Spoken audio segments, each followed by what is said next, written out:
होंगे। मेरा नाम है विक्रम कुमार और स्वागत है आप सभी का मेरे इस छोटे से YouTube चैनल में। देखिए, आज हम लोग क्लास 10th का पहला चैप्टर पढ़ने जा रहे हैं, the rise of nationalism in Europe. क्या होता है नेशनलिज्म और यूरोप से ही क्यों। जिस भी बच्चे को थोड़ा सा भी अगर इंटरेस्ट है हिस्ट्री के पर्सपेक्टिव में, हिस्ट्री के सब्जेक्ट में, तो ये बेस होने वाला है वर्ल्ड हिस्ट्री का। वर्ल्ड हिस्ट्री में क्या क्या चीजें किस तरह से हुई, यूरोप से किस तरह से नए आइडियाज स्प्रेड हुए, पूरी दुनिया में इसका क्या इंपैक्ट रहा, ये सारी चीजों को समझेंगे। नेशन स्टेट का जो कॉन्सेप्ट है, जो फॉर्मेशन है, किस तरह से पूरे देश को यूनाइट करता है, किस तरह से उसका इंडिया पे इंपैक्ट पड़ा, ये सारी चीजों को समझेंगे। तो स्टार्ट करते हैं चैप्टर। पूरे चैप्टर में जितनी भी चीजें आएंगी मैं एक एक करके आपको एक्सप्लेन करता चलूंगा। किस तरह के क्वेश्चन बनेंगे, 1 मार्क्स का क्वेश्चन कहां से पूछा जा सकता है, कौन से 3 मार्क्स से क्वेश्चन हो सकते हैं, किस तरह का ऑब्जेक्टिव क्वेश्चन पूछा जा सकता है, कौन से 5 मार्क्स से क्वेश्चन बन सकते हैं, ईच एंड एवरीथिंग मैं आपको क्लियर करता हुआ चलूंगा। तो पूरा वीडियो पूरी तरह से देखिएगा। जहां पे भी किसी तरह का कोई भी सवाल हो तो कमेंट सेक्शन खाली पड़ा है, भर दीजिएगा। चलिए चैप्टर स्टार्ट करते हैं। सबसे पहले एक पिक्चर के साथ आपकी चैप्टर की शुरुआत होती है। क्या है पिक्चर? ये पिक्चर एक तरह से फ्रेडरिक सोरियो, एक फ्रेंच आर्टिस्ट हैं, इनके द्वारा प्रिपेयर की गई है। एक्चुअल में देखिएगा, फ्रांस से जितनी भी तरह की रेवोल्यूशन और आइडियाज स्प्रेड हुए हैं वहीं से ये है। फ्रांस आपका पीछा अभी तक नहीं छोड़ेगा। क्लास 10th में फ्रांस आपको आगे तक पढ़ना है। फाइनली जब फ्रांस 1848 में रिपब्लिक बनेगा तब जाकर के आपका फ्रांस से पीछा छूटेगा। जब तक आपको फ्रांस को साथ में लेकर के चलना है। फिर फ्रांस में क्या क्या आइडियाज स्प्रेड होंगे, किस तरह से इस रेवोल्यूशन का इंपैक्ट आगे पड़ेगा, इन सभी चीजों को आगे हम डिस्कस करेंगे चैप्टर के अंदर। फिलहाल हम अपने टॉपिक पे वापस आते हैं और स्टार्ट करते हैं। The rise of nationalism in Europe. Nationalism एक फीलिंग है, एक सेंटिमेंट है। किस तरह की फीलिंग है? तो feeling of pride and love towards your nation, that is called nationalism. और ये नेशन स्टेट का कॉन्सेप्ट यूरोप से ही इमर्ज हुआ। किस तरह से इमर्ज हुआ, क्या इसके पीछे फैक्टर रहे, उन सब चीजों को हम through out the chapter discuss करेंगे। चलिए स्टार्ट करते हैं चैप्टर। तो सबसे पहला आता है 1848, the French artist Frederick Sorio. Frederick Sorio नाम के एक व्यक्ति हैं जो 1848 में एक प्रिंट अपना प्रिपेयर करते हैं। इस प्रिंट में उन्होंने 4 सीरीज की पेंटिंग को प्रिंट किया था। देखिए यहां से क्वेश्चन कैसा पूछा जा सकता है। फ्रेडरिक सोरियो नाम है जिन आर्टिस्ट का, वो नाम पूछा जा सकता है आपसे। इन्होंने कितने सीरीज की पेंटिंग प्रिंट की थी? तो 4 सीरीज की पेंटिंग प्रिंट किया था इन्होंने। इसके बाद कब किया था? तो 1848 में। फ्रेडरिक सोरियो फ्रेंच आर्टिस्ट, 1848 और 4 सीरीज की पेंटिंग, इनमें से कुछ भी पूछा जा सकता है। आप 1 मार्क्स में ये याद रखेंगे क्योंकि ऑब्जेक्टिव भी 20% आएगा आपका, तो उसमें आपको याद रखना है। चलिए next. Visualising his dream of the world made up of democratic and social Republic. इस प्रिंट के थ्रू जो वो विजुअलाइज कर रहे हैं, उनकी जो कल्पना है, वो जो सपना देखते हैं, वो क्या देखते हैं कि वर्ल्ड जो है, दुनिया जो है, made up of democratic and social Republic, which means पूरी दुनिया की बात करते हैं तो डेमोक्रेटिक होना चाहिए और सोशल रिपब्लिक होना चाहिए। देखिए डेमोक्रेटिक और सोशल रिपब्लिक का क्या मतलब होता है, थोड़ा बेसिक सा डिफरेंस है। डेमोक्रेटिक होने का मतलब सिर्फ ये नहीं है कि इलेक्शंस हो, जो हेड ऑफ द स्टेट है वो भी इलेक्टेड होने चाहिए, वो कंट्री रिपब्लिक कहलाती है। बेसिक डिफरेंस है। जैसे हमारा देश जो है डेमोक्रेटिक एंड रिपब्लिक है, ठीक है, और जिस देश में head of the state hierarchical चलता है, यानी वंश के आधार पर चलता है, वो सिर्फ और सिर्फ डेमोक्रेटिक कंट्री कहलाती है। तो उनका विजुअलाइजेशन क्या है फ्रेडरिक सोरियो का? उनका विजुअलाइजेशन है कि वर्ल्ड जो होना चाहिए वो कैसा होना चाहिए? Democratic and social Republic. ये अपने प्रिंट के थ्रू वो आइडिया को विजुअलाइज कर रहे हैं, ठीक है। द फर्स्ट प्रिंट, जो उनका पहला प्रिंट है सीरीज का, the first print of the series shows the people of Europe and America, men and women of all ages, social class, marching in a long train, offering homage to the Statue of Liberty. एक line को समझेंगे अच्छे से। पहली print जो है series की, वो क्या दिखाता है? Shows that people of Europe and America, Europe के कॉन्टिनेंट और अमेरिकन कॉन्टिनेंट के जो लोग हैं उनको दिखाया गया है। Men and women, महिलाएं और पुरुष दोनों हैं। All ages, सभी ग्रुप, एज ग्रुप के हैं। और सोशल क्लास, सोशल क्लास मतलब जो हम लोग पढ़ रहे हैं, नहीं ऐसा नहीं। सोशल क्लास का मतलब यह है कि एक सोसाइटी के अंदर बहुत सारी कम्युनिटी, डिफरेंट डाइवर्सिटी या डिफरेंट एथनिक ग्रुप जो रहते हैं, उन सोशल क्लास की बात की जा रही है। तो वो सभी के सोशल क्लास जो है वो क्या कर रहे हैं, marching in a long train, एक चेन बना के, एक लाइन बना करके मार्च कर रहे हैं, and offering homage. Homage means अपने ट्रिब्यूट देना किसी चीज को, या आप कह सकते हैं श्रद्धांजलि देना किसी चीज को। तो होमेज किसको दे रहे हैं, स्टैचू ऑफ लिबर्टी को। ठीक है, एक स्टैचू ऑफ लिबर्टी है जिसको प्रिंट में दर्शाया गया है, आप पिक्चर में देख सकते हैं। इसको होमेज दे रहे हैं, ट्रिब्यूट दे रहे हैं। क्यों दे रहे हैं, किस लिए दे रहे हैं, ये सारी चीजें आपको बताई जाएंगी। देखिए, artist of the time of French revolution, जब फ्रांस की क्रांति हो रही थी, तो उस समय पे जो आर्टिस्ट हुआ करते थे, वो लोग personified liberty as an female figure. ठीक है, स्टैचू ऑफ लिबर्टी जो है उससे रिलेटेड ये लाइन लिखी गई है, आर्टिस्ट ऑफ दैट टाइम। जब फ्रांस की क्रांति हो रही थी, तो उस समय के जो आर्टिस्ट हुआ करते थे, वो पर्सोनिफाई करते थे लिबर्टी को एज एन फीमेल फिगर। अब लाइन को समझना और अच्छे समझना। देखिए, हिपोक्रेसी क्या होता है, आप जो कह रहे हैं क्या कर रहे हैं। फ्रेंच रेवोल्यूशन जब हो रहा है, तो आपको अगर याद है क्लास 9 का, तो एक्टिव और पैसिव सिटीजन का कॉन्सेप्ट दिया गया था कि जो, और उसमें से जो एक्टिव सिटीजन है उनमें से फीमेल को बाहर रखा गया था। ठीक है, और फीमेल को फाइनली वोटिंग राइट्स कब मिले, फ्रांस रिपब्लिक भी हो गया 1848 में, बट फीमेल को वोटिंग राइट्स 1946 में जाकर के मिलता है। तो यहां पे देखने की बात क्या है कि उनको वोटिंग राइट कितने समय बाद मिल रहा है, बट वहां पे जो पर्सोनिफिकेशन है, उनका जो डिपिक्शन है लिबर्टी को लेकर के, स्वतंत्रता को लेकर के, वो क्या है, फीमेल फिगर। आप आगे जब पढ़ेंगे तो मैरियम एक पोस्टेज स्टैम्प पे फिगर होता है, वो फ्रांस को डिपिक्ट कर रहा है, वहां पे भी इस लिबर्टी को डिपिक्ट किया जा रहा है। एज हम लोग जैसे भारत माता को अपना मान करके एक विजुलाइज करते हैं ना, उसी तरह से यहां पे भी है, लेकिन इनको वोटिंग राइट्स नहीं दिया गया। ठीक है, बस माना गया है। नेक्स्ट देखिएगा, she bears torch of enlightenment. एक हाथ में उनके पास टॉर्च ऑफ एनलाइटमेंट है। एनलाइटमेंट का मतलब क्या होता है, एनलाइटमेंट का मतलब होता है विजडम, नॉलेज, ज्ञान।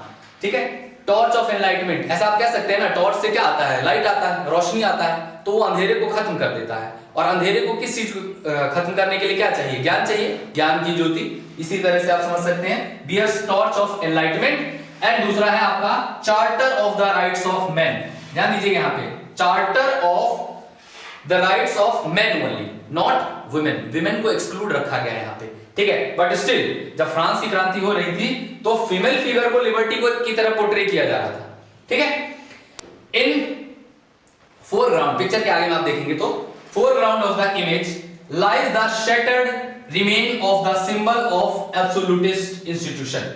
देखिए, पिक्चर के आगे में, फोरग्राउंड मतलब आगे में कुछ कचड़े का ढेर सा पड़ा हुआ है, बहुत सारा ढेर पड़ा हुआ है। वो क्या है, एक्चुअल में जब देश कई सारे यूनिफाइड हो गए, नेशन स्टेट बन गए, तो वहां से जो फॉर्म ऑफ गवर्नमेंट है, यानी मोनार्क फॉर्म ऑफ गवर्नमेंट है, उसको डिथ्रोन कर दिया गया, सिंहासन से हटा दिया गया था। तो हटाने के बाद जो क्राउन्स है, जो सर पे ताजपोशी किया जाता है, उसे क्या किया गया, फेंक दिया गया है। तो वहां पे वो कचड़े के ढेर के समान पड़ा हुआ है। और जो स्टैचू ऑफ लिबर्टी से लोग क्रॉस कर चुके हैं, जो लोग अपने हाथों में फ्लैग लिए हुए और क्रॉस कर चुके हैं लोग, वो लोग उस चीज से आजाद हो चुके हैं, उस फॉर्म ऑफ गवर्नमेंट से आजाद हो चुके हैं। तो वो कचड़े का ढेर के समान पड़ा हुआ है। एब्सोल्यूटिस्ट मोनार्की का मतलब क्या होता है, एब्सोल्यूट यानी कि निरंकुश, ऐसा शासन जहां पे किसी तरह का अंकुश ना लगे, ऐसा पावर ऑफ गवर्नमेंट हो, गवर्नमेंट की पावर हो जिसपे कोई लिमिट ना लगे। तो मोनार्क फॉर्म ऑफ गवर्नमेंट में किसी तरह का पावर कहीं शेयर नहीं था ना, पावर तो कंसंट्रेट था, एक ही के पास था, इंडिविजुअल के पास था, तो उसे कहा जाता है एब्सोल्यूट।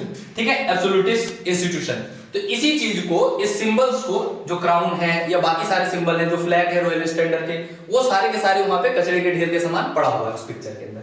ठीक है, ये पिक्चर है आपका the dream of world wide democratic and social republic, the pact between nation and print prepared by the Frederic Sorrieu 1848। देखिए, इस पूरे पिक्चर में आपसे अगर फिगर बेस्ड क्वेश्चन पूछ लेता है, तो आपको इन चीजों को मेंशन करना है कि स्टैच्यू ऑफ लिबर्टी से को किस तरह से होमेज लोग दे रहे हैं, किस तरह से चेन बना करके लोग पास हो रहे हैं, और किस तरह से जो लोग पास हो चुके हैं ऑलरेडी, जो स्टैच्यू ऑफ लिबर्टी से आगे निकल चुके हैं होमेज देते हुए, वो नेशन स्टेट बन चुके हैं, यूनिफाई हो चुके हैं। आगे जो फोरग्राउंड में पड़े हुए कचरे का ढेर है, वो एब्सोल्यूटिक इंस्टीट्यूशन के सिंबल का ढेर है। और इन सभी के साथ जब आप एक्सप्लेन करेंगे तो कौन कौन लोग हैं, अमेरिका और यूरोपियन कंट्रीज से जो लोग हैं, main and women from all ages, all social group, ये सारे लोग मार्च कर रहे हैं उस स्टैच्यू ऑफ लिबर्टी की तरफ। ओके, तो फ्रेडरिक सोरियो का एक विजन है। विजन क्या था, यहां पे आपने पढ़ा था, visualising his dream of the world made up of a democratic and social Republic. तो इनका ये ड्रीम जो है फ्रेडरिक सोरियो का, वो यूटोपियन विजन है। यूटोपियन विजन का मतलब क्या होता है, देखिए, ऐसा विजन जो जिसकी कल्पना करना तो सही है, आप कल्पना कर सकते हैं, कल्पना किसी भी चीज की जा सकती है, लेकिन ऐसा कल्पना करना जो इम्पॉसिबल हो, असंभव सा हो। किस तरह की बात करते हैं? A vision of society that is so ideal, a vision of society that is so ideal unlikely to actually exist. ऐसा आदर्श सोसाइटी जिसका अस्तित्व होना असंभव सा हो। अब ऐसा कैसा सोसाइटी हो सकता है कि कोई सोसाइटी में कोई क्राइम ना हो, किसी तरह का कोई लूटपाट ना हो, किसी तरह का कोई करप्शन ना हो, बिल्कुल सतयुग सा माहौल हो, भगवान जैसे सब लोग हों, किसी तरह का कोई चोरी ना हो रहा हो, कोई झूठ ना बोल रहा हो, सब अच्छी बातें चल रही हो, सारे कुछ ऐसे हो। तो ऐसा सोसाइटी पॉसिबल है? नहीं पॉसिबल है, आज की डेट में तो बिल्कुल भी पॉसिबल नहीं है। तो फ्रेडरिक सोरियो का क्या विजन है? एक यूटोपियन सोसाइटी की। Now the Sorio utopian vision क्या है? यूटोपियन विजन का मतलब क्या मैंने आपको बताया कि society that is so ideal which could not be possibly exist. एक ऐसा परफेक्ट समाज, एक ऐसा सोसाइटी जो कि आप सिर्फ कल्पना कर सकते हैं, कल्पना तो कुछ भी कर सकते हैं, तो वो ऐसा सोसाइटी एग्जिस्ट नहीं करता है। अब देखिए यूटोपियन सोसाइटी का जो विजन है फ्रेडरिक सोरियो का, वो क्या कहता है? People of the world are grouped as a distinct nation. दुनिया में जितने भी लोग हैं उनको एक ग्रुप में, एक समूह में देखा जाता है और अलग अलग नेशंस के तौर पे देखा जाता है। कौन कह रहा है ये? यूटोपियन सोसाइटी का विजन जो फ्रेडरिक सोरियो का है, यानी कि जो लोगों का ग्रुप है, वो ग्रुप कैसा भी हो सकता है, एथनिक ग्रुप कैसा भी हो सकता है, लैंग्वेज के बेसिस पे हो सकता है, कास्ट के बेसिस पे हो सकता है, रिलीजन के बेसिस पे हो सकता है, उनके पीछे कोई फैक्टर हो सकता है, तो उनको एक अलग अलग नेशन के तौर पे देखा जाने लगा। अगला समझिएगा, identified through their flag and national costume. किसके द्वारा पहचाने जाने लगे? उनके नेशनल कॉस्ट्यूम और फ्लैग के द्वारा। Next, leading the procession. Procession का मतलब होता है जुलूस, जो आपको स्टैच्यू ऑफ लिबर्टी पिक्चर में आपने देखा, उसमें देखा था आपने कि सीरीज में लोग पैरेलली चल रहे हैं एक दूसरे के पीछे पीछे। तो लीडिंग द प्रोसेशन, प्रोसेशन को लीड करते हुए, way the pass the statue of liberty. Statue of liberty को जो पास कर रहे हैं वो कौन सी कंट्रीज हैं? US and Switzerland, which by this time were already nation state। समझिएगा ध्यान से, एक एक लाइन को मैं एक्सप्लेन करता हूं अच्छे से आपको। क्या है कह रहा है कि जो लाइन आप देख रहे हैं उसमें कई देश जो हैं जैसे कि यूएस और स्विट्जरलैंड, वो ऑलरेडी स्टैच्यू ऑफ लिबर्टी को पास कर गए हैं। पास करने का मतलब क्या है कि ये स्विट्जरलैंड हो या यूएस हो, ये ऑलरेडी नेशन स्टेट बन चुके हैं। आपको अगर कहानी याद हो तो यूएस यानी यूनाइटेड स्टेट ऑफ अमेरिका 1776 में जब ब्रिटेन की गुलाम हुआ करती थी और फ्रांस ने हेल्प किया था, क्लास 9th में आपने पढ़ा था इसे, तो 1776 में यूएस जो है इंडिपेंडेंट हो जाता है। वहीं अगर आप देखिएगा तो स्विट्जरलैंड जो है होली एम्पायर से अलग हो जाता है 1648 में होली रोमन एम्पायर से अलग हो जाता है। हालांकि वो अपना उसका हिस्ट्री है, उतना ज्यादा हम डिटेल में नहीं जाएंगे, सिर्फ हमें ये समझना है कि जो स्टैच्यू ऑफ लिबर्टी है वहां से कौन कौन से नेशन पास हो गए हैं और उसका मतलब क्या है। ये ऑलरेडी नेशन स्टेट बन चुके हैं। अब ये नेशन स्टेट बन चुके हैं तो इसके पीछे पीछे फ्रांस को आइडेंटिफाई किया जा सकता है। आप देखेंगे एक ट्राई कलर है, रेवोल्यूशनरी ट्राई कलर है जिस पिक्चर में, उस पिक्चर के अंदर आप देखेंगे ट्राई कलर जो है रेड, व्हाइट और ब्लू। इस ट्राई कलर से आप फ्रांस को पहचान सकते हो और फ्रांस इसके पीछे पीछे है क्योंकि 1776 में यूएस नेशन स्टेट बना और 1789 में फ्रांस में रेवोल्यूशन होता है। तो जस्ट रीच द स्टैच्यू, अभी जो है पहुंचा है स्टैच्यू ऑफ लिबर्टी के पास। एज यू कैन सी कि जो स्टैच्यू ऑफ लिबर्टी है वहां से लोग गुजर रहे हैं, तो स्टैच्यू ऑफ लिबर्टी से जब गुजर रहे हैं तो उसके पास क्या मिल रहा होगा? भंडारा हो रहा है, पूरी और सब्जी मिल रहा है? नहीं, ऐसा कुछ नहीं है। ऐसा है कि वो लोग होमेज यानी कि ट्रिब्यूट दे रहे हैं उस स्टैच्यू ऑफ लिबर्टी को, और वो लोग जो गुजर चुके हैं यानी कि जो नेशन गुजर चुके हैं उसमें से यूएस और स्विट्जरलैंड है जो ऑलरेडी नेशन स्टेट बन चुके हैं। ठीक है, तो फ्रांस अभी रीच किया है। नेक्स्ट देखिएगा, followed by the people of Germany bearing the black, red and gold flag. अब जैसे फ्रांस जा रहा है वैसे ही जर्मनी भी इसके पीछे पीछे चल दिया, इसे भी नेशन स्टेट बनाना है, अपने आप को यूनिफाई करना है। तो इसी के बेस पे आप आगे भी पढ़ेंगे कि जर्मनी हो गया, इटली है, आपका ब्रिटेन है, ये सभी के सभी कंट्री यूनिफाई होते हैं। अभी प्रेजेंट डे में कुछ भी नहीं है। अगर आप देखेंगे मॉडर्न डे जर्मनी, तो मॉडर्न डे जर्मनी जो है उस समय पे जर्मनी नहीं था, यूनिफाई हुआ है। मैं आपको चैप्टर में आपको एक्सप्लेन करूंगा कि जर्मनी का यूनिफिकेशन के पीछे किस तरह से क्या क्या रोल है। नेक्स्ट समझिएगा, German people did not yet exist as an united nation. Germany के जो लोग हैं अभी भी यूनाइटेड नहीं है और जर्मनी भी कोई कंट्री नहीं है। यहाँ पे जो आप आगे पढ़ेंगे यूनिफिकेशन ऑफ जर्मनी में कि पर्शियन किंगडम है, जर्मन कन्फेडरेशन है, किस तरह से जर्मन कन्फेडरेशन को ऑस्ट्रिया से पर्शियन किंगडम में मर्ज किया जाता है और उसके बाद पर्शियन किंगडम का डेनमार्क के साथ, ऑस्ट्रिया के साथ, फ्रांस के साथ किस तरह से वॉर होता है, तो उन सबको आप यूनिफिकेशन ऑफ जर्मनी में समझेंगे। Flag they carry is an expression, जो फ्लैग लेकर चल रहे हैं वो एक्सप्रेस कर रहे हैं, क्या एक्सप्रेस कर रहे हैं? लिबरल्स लोग जो है इस होप में इन 1848 1848 की, देखिए जब आप यूनिफिकेशन ऑफ जर्मनी पढ़ेंगे तो 18 मई 1848 को एक फ्रैंकफर्ट पार्लियामेंट के अंदर 831 इलेक्टेड रिप्रेजेंटेटिव वहां पहुंचते हैं और अपनी कुछ कॉन्स्टिट्यूशनल डिमांड रखते हैं, ठीक है। फ्रेडरिक विलियम फोर्थ उस समय पे किंग होते हैं, इनके डिमांड को रिफ्यूज कर दिया जाता है। ये सारी डिटेल्स आगे आप चैप्टर में पढ़ने वाले हैं, बस सिर्फ मैं आपको इंट्रोड्यूस करवा रहा हूं इन स्टेटमेंट का मतलब क्या है, ठीक है। तो German people did not yet exist as an united nation state, अभी भी जर्मनी एक यूनाइटेड नेशन स्टेट में नहीं है, अभी बनी नहीं है नेशन स्टेट, अभी फॉलो कर रही है फ्रांस को। फ्रांस जब बनेगा तो फिर इसके पीछे पीछे जर्मनी ही बन जाएगा। Flag they carry is an expression of liberal hope in 1848 to unify Germany. वो फ्रैंकफर्ट पार्लियामेंट में जाते हैं इसी होप में अपने कॉन्स्टिट्यूशनल डिमांड्स को लेकर के कि जर्मनी के जो राजा है फ्रेडरिक विलियम फोर्थ, उनके जो डिमांड्स है उसको एक्सेप्ट करेंगे और जर्मनी फाइनली यूनाइट हो जाएगा, यूनिफाई हो जाएगा और जर्मन नेशन स्टेट बन जाएगा। तो जर्मन स्पीकिंग प्रिंसिपैलिटी, जहां पे जर्मन स्पीकिंग बोलने वाले लोग रहते थे, into a nation state under the democratic constitution, under the democratic constitution, यानी कि जो कॉन्स्टिट्यूशन के अकॉर्डिंग उनकी डिमांड थी लिबरल्स की 1848 में, वो फ्रैंकफर्ट सिटी में जाते हैं, फ्रैंकफर्ट पार्लियामेंट में, तो इसी चीज को वो रखते हैं, बट राजा रिफ्यूज कर देते हैं, फ्रेडरिक विलियम फोर्थ रिफ्यूज कर देते हैं।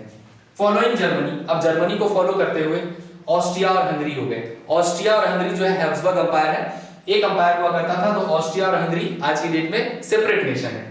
Kingdom of two Sicily, two Sicily जो है इटली का सदर्न मोस्ट पार्ट है, आपको बताऊंगा मैं यूनिफिकेशन ऑफ इटली के अंदर। लोम्बार्डी और वेनिस, ये इटली का नदर्न पार्ट है, लोम्बार्डी और वेनिस। पोलैंड, पोलैंड देखिए पोलिश लैंग्वेज के थ्रू यूनाइट होता है, इनकी लैंग्वेज जो है वहां पे इन्हें यूनाइट करने में बहुत अहम फैक्टर निभाती है। तो पोलैंड के बारे में हम पढ़ेंगे क्योंकि पोलैंड का एग्जिस्टेंस कई सालों तक नहीं दिखता है। वहीं पे हम इंग्लैंड को समझेंगे, जो ब्रिटेन का यूनिफिकेशन है, strange case of Britain, Britain किस तरह से यूनिफाई हुआ, इस चीज को समझेंगे। और इसके बाद लास्ट में आप पिक्चर में देखेंगे कि कुछ हेवन से कुछ लोग हैं जो देख रहे हैं ऊपर से, the heavens above Christ saint, जो जीसस क्राइस्ट का एक छोटी सी चित्र है, फोटो है, वो देख सकते होंगे आप। एंजल्स, कुछ परियां हैं, पापा की हैं, किनकी मम्मी की हैं, जिनकी भी परियां हैं, वो भी देख रही हैं। गेज अपॉन द सीन्स, इस सीन को देख रही हैं, जो भी हो रहा है अच्छा हो रहा है, यूनाइट हो रहा है, देश नेशन बन रहे हैं, तो ये सारी चीजें अच्छी हैं। Symbolize the fertility among the nation of the world, ये किस चीज को सिंबलाइज करता है? ये सिंबलाइज करता है fertility among the nation of world, एक नेशन दूसरे नेशन के साथ भाईचारा में रहे, पीस और हार्मनी के साथ रहे, इस चीज को सिंबलाइज करता है।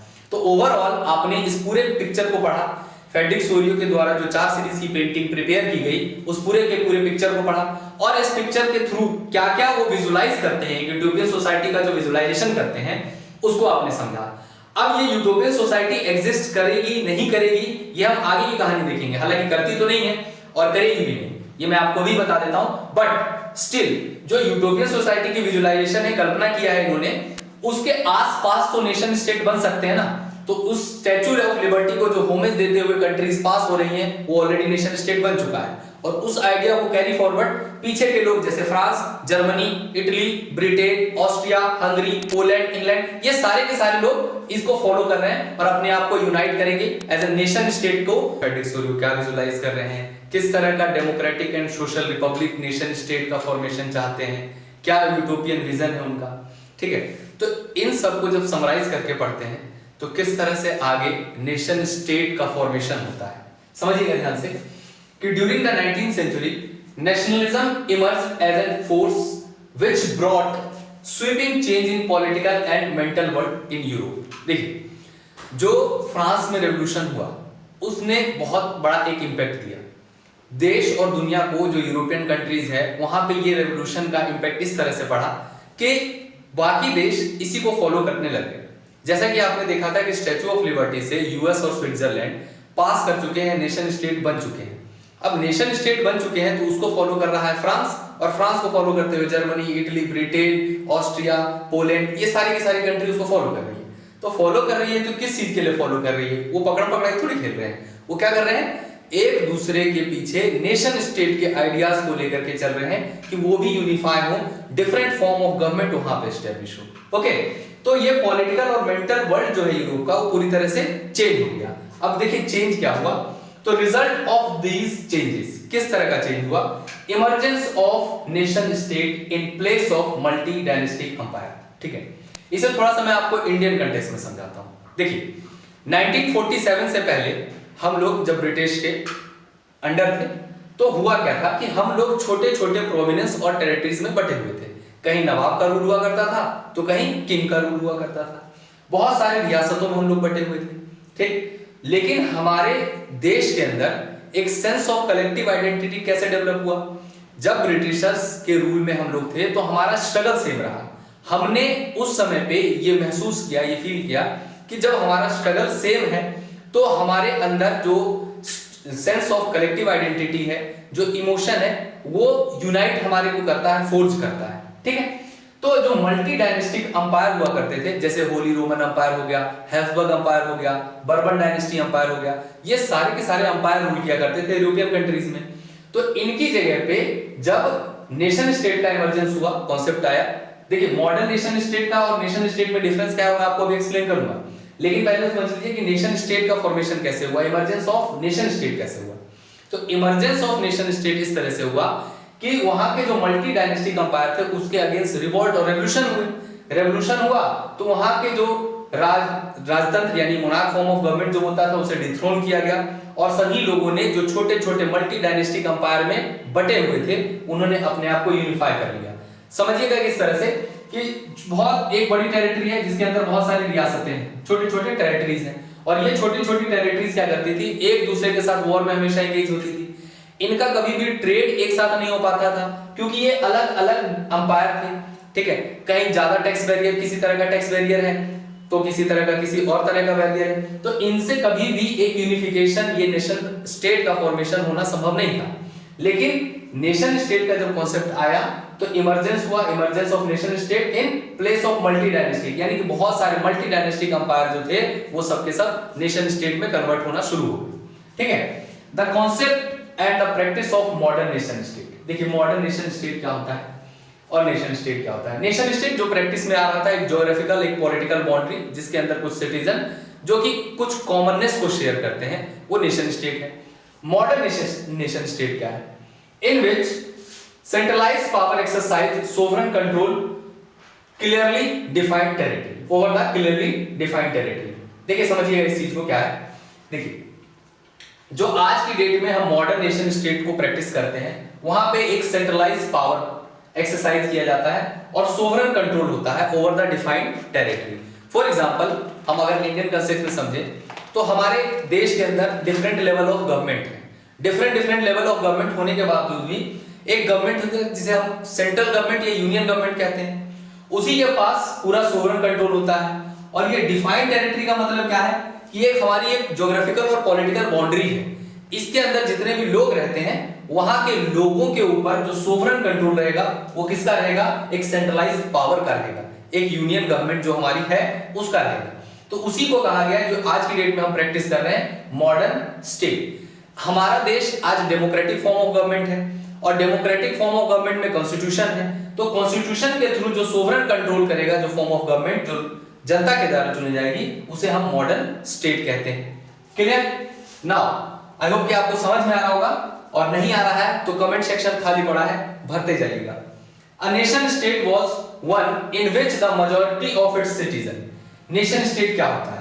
नेशन स्टेट एक ऐसी ज्योग्राफिकल और पॉलिटिकल बाउंड्री होती है जिसके अंदर majority of its citizen, majority of citizen का मतलब क्या है, जनता से देश बनता है, सिटीजन से देश बनता है। कोई एक रूलर है तो उससे देश नहीं बनता है। ठीक है, सिर्फ और सिर्फ it's not only of its ruler, बल्कि ये देश जो है एक डिफाइंड टेरिटरी जो है मेजॉरिटी ऑफ सिटीजन से बनता है, एक देश लोगों से बनता है। ठीक है, came to be a developed as a sense of common identity। Common identity का क्या मतलब है? सेंस ऑफ बिलोंगिंगनेस या सेंस ऑफ कॉमन आइडेंटिटी का मतलब है कि देखिए, मैंने अभी आपको इंडियन कंटेक्स्ट में समझाया कि हम लोग ब्रिटिशर्स के गुलाम हुआ करते थे, ठीक है। तो जब छोटे छोटे प्रोविंस और छोटे छोटे टेरिटरीज में बटे हुए थे, कोई नवाब के अंडर था, कोई किंगशिप के अंडर है, तो उनके बीच में कॉमन आइडेंटिटी या फिर जो सेंस ऑफ बिलोंगिंगनेस है कैसे डेवलप हुआ, ठीक है। शेयर्ड हिस्ट्री और डिसेंट, हमारा स्ट्रगल जो है ना, हम जो इंडियन लोग हैं, हमारा स्ट्रगल जो है, फ्रीडम स्ट्रगल, वो कॉमन रहा और वहां से sense of collective identity develop हुआ, ठीक है। हमने एक दूसरे के साथ जो सेंस ऑफ कलेक्टिव आइडेंटिटी या सेंस ऑफ बिलोंगिंगनेस है, वहां से इमर्ज हुआ जब हमारा स्ट्रगल सेम रहा, फ्रीडम स्ट्रगल सेम रहा, ठीक है। इसे आप सेकंड चैप्टर में भी, नेशनलिज्म इन इंडिया में भी पढ़ेंगे, ठीक।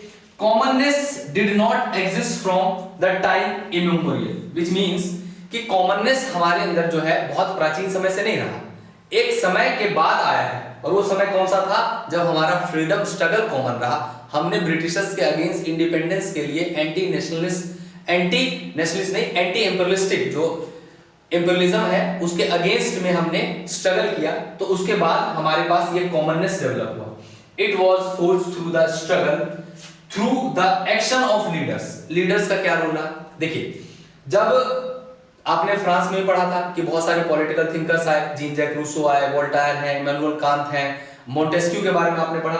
तो ये जो फिलोसफर्स हैं, ये पॉलिटिकल थिंकर्स हैं, ये सोसाइटी में अवेयरनेस फैलाने का काम करते हैं, ये लोगों को यूनाइट करने का काम करते हैं, लोगों को अवेयर करने का काम करते हैं। तो यहाँ के लीडर्स या यूरोपियन कंट्रीज में जो लीडर्स हैं, उन्होंने लोगों के बीच में जाकर के अपनी फिलॉसफी या अपने थॉट्स को बताया, उनको अवेयर किया कि हमारे अंदर अगर कॉमननेस नहीं रहेगा, हमारे अंदर अगर यूनिटी नहीं रहेगा, तो हम कभी भी यूनिफाइड नहीं हो पाएंगे एज अ नेशन स्टेट। हम लोग कभी भी नेशन स्टेट नहीं बन सकते हैं, ठीक है। तो एक्शन ऑफ लीडर्स, जो पॉलिटिकल थिंकर्स हैं, जो फिलोसफर्स हैं, ये लीडर्स हैं, ये क्या करते हैं?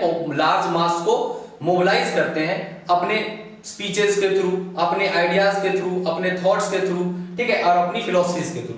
एंड कॉमन पीपल, वो कॉमन पीपल जो लीडर्स की बात सुन करके एक साथ मोबिलाइज होते हैं, यूनाइट होते हैं, उनके थ्रू ही ये स्ट्रगल हम कर पाते हैं या फिर किसी के अगेंस्ट स्ट्रगल कर पा सकते हैं। तो इसी कारण से हम लोग नेशन स्टेट बन पाए। यानी कि सिंपल सी बात इतनी समझ लीजिए कि कॉमननेस जो है वो बहुत पुराने समय से नहीं रहा, it was forced through the struggle, ये स्ट्रगल से आया, जो हमने फ्रीडम स्ट्रगल किया उससे आया, एक्शन ऑफ लीडर से आया, और कॉमन पीपल का जो एफर्ट रहा उससे आया, ठीक है। तो ओवरऑल इस पूरे चैप्टर में जो हम अभी पढ़ रहे हैं, इसका रिजल्ट क्या रहा, परिणाम क्या रहा? The diverse process through which, diverse process का मतलब अलग अलग प्रक्रिया रहा है, कोई एक नहीं आप कह सकते हैं कि हम लोग नेशन स्टेट बने तो उसका फैक्टर एक रहा, ठीक है। चाहे यूरोपियन नेशन हो, चाहे इंडिया हो, कोई भी देश के पीछे सिर्फ एक फैक्टर नहीं काम करता है, बल्कि अलग अलग फैक्टर काम करते हैं। जैसे कि diverse process through which nation state and nationalism came into being in 19th century in Europe. Europe में जो नेशनलिज्म की फीलिंग है, उसके पीछे सिर्फ एक फैक्टर नहीं रहा, बल्कि बहुत सारे मल्टी फैक्टर्स हैं। उन्हीं फैक्टर्स को हम आगे इस चैप्टर में डिस्कस करेंगे कि किस तरह से जर्मनी यूनिफाई होता है, किस तरह के वहां रेवोल्यूशनरीज काम करते हैं, कौन इटली में किन किन लोगों का क्या रोल रहता है, इटली किस तरह से यूनिफाई होता है, ब्रिटेन में किस किस तरह की चीजें होती है। तो ये सारी चीजें समझेंगे, क्लियर ना। आपके बॉक्स में एक छोटा सा पैराग्राफ दिया हुआ है, अनसीन पैसेज के तौर पे, या 1 मार्क्स में पूछ लिया जाए क्वेश्चन किसी तरह का, तो उसे भी आप पढ़ लीजिएगा। मैं आपको एक्सप्लेन कर देता हूं। देखिए, एक अर्नेस्ट रेनन नाम के व्यक्ति हैं, जिन्होंने 1882 में, अर्नेस्ट रेनन इन 1882 एक यूनिवर्सिटी में अपना लेक्चर डिलीवर करते हुए नेशन स्टेट के जो डेफिनेशन है, जो दूसरे के द्वारा दिया गया है, उसको क्रिटिसाइज करते हैं, उसकी आलोचना करते हैं, ठीक है। Criticize the nation suggested by the others that nation is formed by the common language, race, religion और टेरिटरी। वो क्या कह रहे हैं कि जो नेशन स्टेट की डेफिनेशन दी गई है दूसरों के द्वारा, किसके बेसिस पे बन रहा है देश?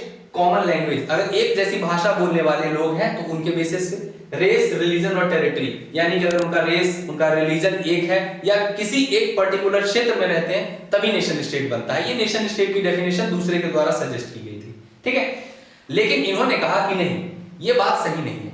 नेशन स्टेट का फॉर्मेशन सिर्फ कास्ट, रिलीजन या फिर जो वहां की टेरिटरी है, सिर्फ उसके बेसिस पे या लैंग्वेज के बेसिस पे नहीं होता है, बल्कि nation is a culmination of long past. Nation जो है कल्मिनेशन है, नेशन स्टेट का फॉर्मेशन जो है वो कल्मिनेशन है लॉन्ग पास्ट हिस्ट्री का, of the endeavours of sacrifice and devotion, बहुत सारे लोगों ने इसके पीछे अपनी डिवोशन, भक्ति रखा है, अपना सेक्रीफाइस दिया है, ठीक है। बहुत लंबा एक हिस्ट्री, स्ट्रगल का प्रयास रहा है इस नेशन स्टेट को बनाने में, ठीक है ना। हीरोइक पास्ट रहा है, ग्रेट मैन ग्लोरी, यानी बहुत सारे लीडर्स, बहुत सारे ग्रेट लीडर्स रहे हैं इसके पीछे, इस नेशन को फोर्ज करने में, नेशन को बनाने में, फॉर्म करने में। तो नेशन स्टेट की डेफिनेशन को क्रिटिसाइज करते हुए एक अपना नया डेफिनेशन देते हैं कि nation is a culmination of long past, यानी कि long history of endeavours, sacrifice and devotion, heroic past and great man glory.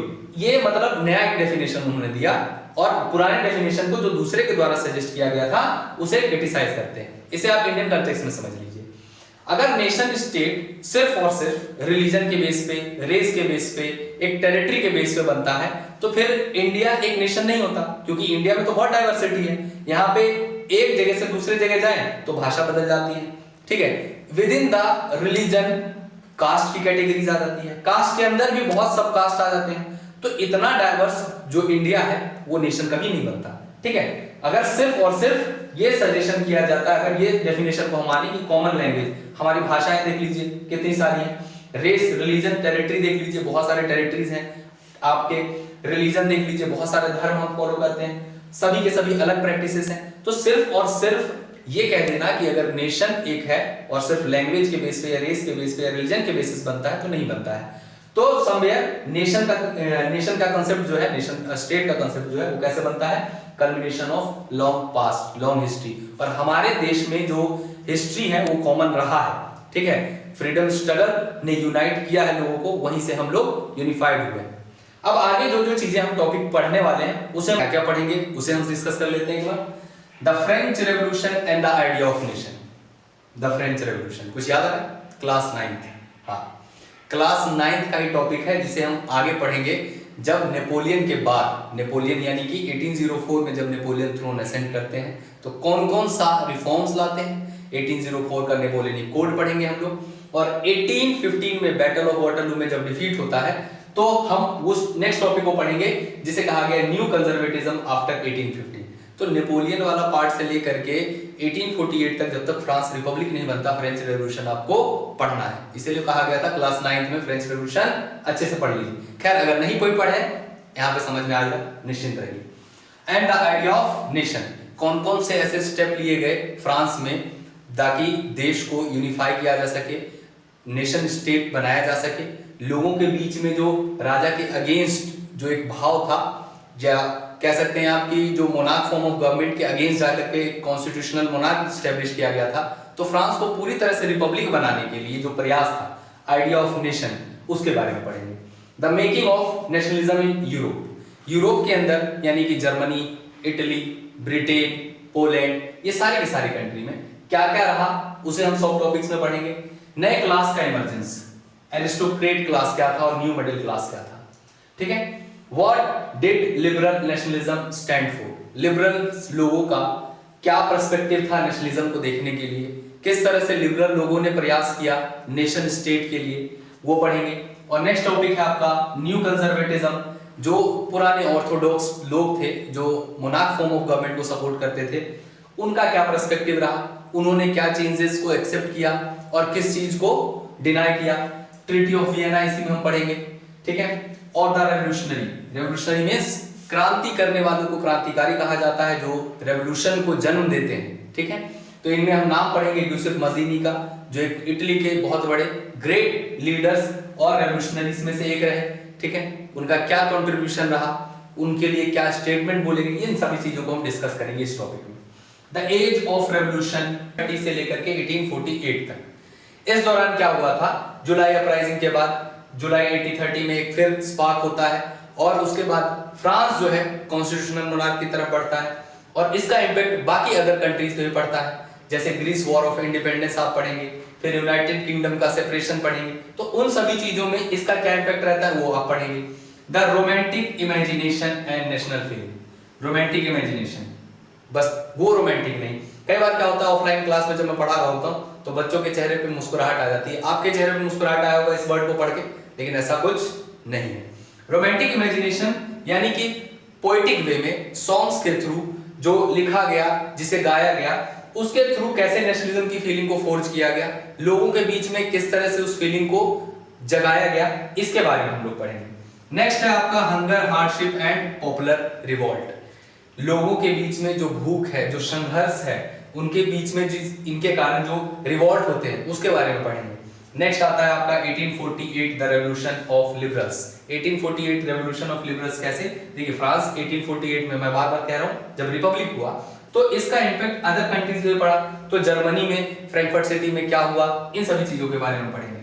Next topic आता है आपका the making of Germany and Italy. इसमें हम स्पेसिफिकली दो टॉपिक को पढ़ेंगे। जब सबसे पहला यूनिफिकेशन ऑफ जर्मनी और दूसरा यूनिफिकेशन ऑफ इटली। किस तरह से जर्मनी यूनिफाई होता है, कैसे ऑस्ट्रिया से जर्मनी पर्शियन किंगडम तक जाता है और पर्शियन किंगडम में मर्ज होने के बाद ऑस्ट्रिया से, डेनमार्क से, फ्रांस से वॉर होता है, और किस तरह से जर्मनी यूनिफाई होकर के आज जो मॉडर्न डे जर्मनी आप देखते हैं बनता है। उसी तरह से इटली छोटे छोटे बहुत सारे एरियाज में बटा होता है, उन एरियाज को यूनिफाई करने में कौन से मिनिस्टर का क्या रोल रहता है, काउंट कैव्योर क्या कहते हैं, विक्टर इमैनुअल क्या करते हैं, इन सभी के बारे में पढ़ेंगे। और लास्ट टॉपिक इसमें आता है the strange case of Britain. Britain का भी यूनिफिकेशन पढ़ेंगे, बट ब्रिटेन का एक यूनिफिकेशन जो हुआ स्ट्रेंज केस है, ठीक है। जैसे सभी जगह अपराइजिंग्स हुए, रिवॉल्ट हुए, बहुत सारा रेवोल्यूशन हुआ, वॉर हुआ, इसमें कुछ ऐसा नहीं हुआ, इसी को स्ट्रेंज केस कहा गया है, तो हम ब्रिटेन का स्ट्रेंज केस पढ़ेंगे। इसके अलावा दो टॉपिक और आता है हमारा, विजुअलाइजिंग द नेशन। नेशन को आप विजुअलाइज कैसे करते हैं, ठीक है, आंखें बंद करेंगे तो विजुअलाइज हो जाएगा नेशन, ऑब्वियस हो जाएगा, बट वो फीलिंग से थ्रू होगा। आप ऐसा नहीं कह सकते हैं कि ये देश जा रहा है, यहाँ पे देश रखा हुआ है, आप इसको विजुअलाइज कैसे करते हैं, तो किसी को पर्सोनिफाई करके, किसी एक एलेगरी को डिपिक्ट करके, ठीक है। उस टॉपिक में हम लोग पढ़ेंगे कि फ्रांस के, जर्मनी में या फिर इंडिया के कंटेक्स्ट में किस तरह से हम लोग, जैसे भारत माता कहते हैं, तो भारत माता एक इमेजिनरी इमेज है, ठीक है, तो इस चीज को विजुअलाइजिंग द नेशन में पढ़ेंगे। नेक्स्ट टॉपिक आता है आपका नेशनलिज्म और इंपीरियलिज्म। राष्ट्रवाद और विस्तारवाद में क्या अंतर होता है, नेशनलिज्म सही है या इंपीरियलिज्म सही है, दोनों के बारे में हम लोग डिटेल में पढ़ेंगे, तो लास्ट में इसको डिस्कस करेंगे। अब इसके बाद ये टॉपिक स्टार्ट करते हैं।